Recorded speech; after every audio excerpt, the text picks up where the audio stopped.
Hello and Funny here. Today I'm going to be talking about something that I truly enjoy talking about because it is old school games and I absolutely love old school games. Some of you might be old school gamers like me, or some of you might be not into the old school area and just have been moving on with the technology, which is totally fine. Today I'm going to be recommending you 5 games that I personally love and recommend 100% to play. First one I'm going to recommend is Donkey Kong Country. Donkey Kong Country came out for the Super Nintendo back in the 90s and it was one of my favorites, still is one of my favorite Super Nintendo games of all time. Donkey Kong Country gives you that retro-ish vibe. I can't explain it, but it's very nostalgic whenever I play it. It's very fun. You can also play it with someone else at the same time, which I think is absolutely amazing because I have a little brother, so we would always play together when we play Donkey Kong Country. I'll be Donkey Kong and he'll be Diddy Kong. 2 options to play this in 2-player.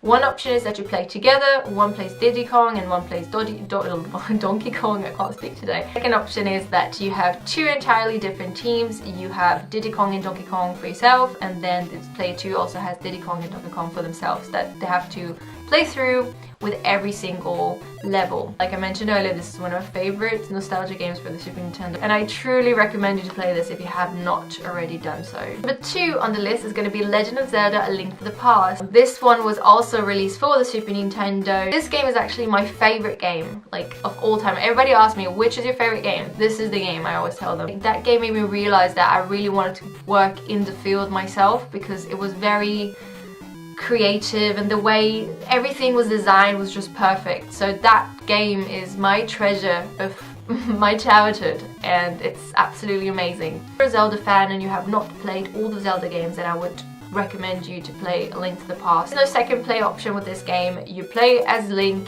and you go on an adventure, and the first thing you do is trying to save Zelda, and that's the whole purpose of the game, just saving Zelda. Pretty much typical damsel in distress kind of game, I would say. If you have not played it, just go and get it. Yeah, please just do it. Number 3 on the list is going to be a horror game, and that one is Resident Evil 1. Resident Evil 1 was released in the 90s as well, 96, and it was released for the PlayStation 1. Those who know me, I love horror games. Like, horror games is one of my favorite genres when it comes to video games because it gives that hype and that scarily, I can't explain it, but you just want to escape and just help the person that is in trouble, and it's just, I just love those kind of games. And Resident Evil 1 was one of those games that kind of thrilled up my, I don't know, emotions and just scariness. But why do I like this one is that I actually played a remake one for the DS. They released Nintendo DS Deadly Silent, or Silence. I always mix those words up. This one was actually pretty good. It was fun and it was very scary, even though you're playing, you know, on a tiny little baby screen, you know. It kind of gave me back the memories of old school horror games like Silent Hill, of course, one of my favorite all-time games as well. So luckily for those who have a PlayStation, you guys can actually buy the game on the PSN store. It is actually available, and I played that version as well, and it looks absolutely amazing. The graphics looks different and the gameplay looks a bit more scarier than before. I'm not saying like the retro-ish look kind of wasn't scary enough.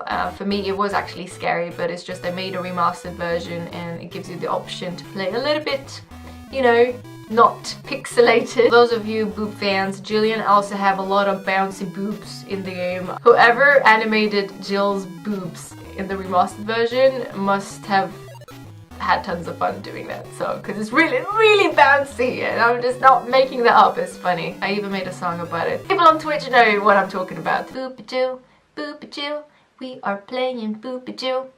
Yeah, okay. Move on to game number 4, which is Goldeneye for the Nintendo 64. This game is so much fun. What I love about the 64 was that they gave you the option of playing up to 4 players. It wasn't like limited to 2 people. And that's why I love the 64, was that you could bring your friends over, they could just bring their controllers and we could end up playing all together. It's a great console to play with friends. And Goldeneye was one of those games that made you kind of hate your friends when we played together because they keep hiding in the ventilations and, you know, like crouching somewhere. It just had so many options and it was a lot of maps. Me and my brother and my two neighbors, childhood friends, we would always play Goldeneye together, and my brother would always pick Odd Job. I would always play Xena, that was my character. Her boobs though were like polygons, like really polygons. It's just like really, like literally poke someone's eye out, to be honest. I don't know why I'm talking about boobs in this video. It's a lot of boob conversation here, but to be honest, it's just a coincidence. It's a must-play game for those who love FPS shooting games or just want to play along with the friends. So I truly recommend this as well, among the other games, of course. Number to last one, which is number 5. And that one's gonna be Conker's Bad Fur Day. This game, okay, first of all, for those who know this game, you know I'm probably laughing. It's a very ridiculous kind of game. It is absolutely outrageous. I can't really explain it, but if you've played it before, then you know what I'm talking about. This game was not popular when it was out. I was not familiar with this game. A friend actually did mention about this game years ago, but I always forgot to look it up. But eventually, like a year and a half ago or something, I actually streamed it on Twitch. This game is very inappropriate, like in many ways. Like, this is not recommended to play for a child. Like, if 7-year-old me played this game, it would not be appropriate at all. Curse in the game, they show boobs, well, not really boobs, it was just like, to explain, but yeah, never mind. Weird jokes, adulty jokes, and poop jokes. There's a poop song, if I'm not wrong. There's a monster you're supposed to kill. A lot of movie references, like The Matrix, Alien. Everything about this game was just outrageous, ridiculously silly. I truly recommend this game for people who have a fun sense of humor and just laugh about silly jokes and silly stuff. And I was giggling and laughing the whole time when I played this, and you might have noticed that these 5 recommended games, 3 of them were actually made by Rareware, which was Donkey Kong Country, Goldeneye, and Conker's Bad Fur Day. These guys were pretty good at developing games. It's a shame that they don't do that anymore. They're not for Nintendo, they actually work for Microsoft, to make a long story short. Anyways guys, that was pretty much it with my recommendation of 5 retro games that you must play. Make sure to comment below if you have played any of the game, or you want to play any of the game, or if you're curious about something, or which your favorite 5 top games are. That will be very interesting for me to read. And make sure to give it a thumbs up if you enjoyed this video. If you enjoyed this video, make sure to subscribe. I make videos every week. And make sure to follow me on Twitch as well. I stream there a couple of times a week as well. Thank you so much for watching. The Bunny is left. Bye!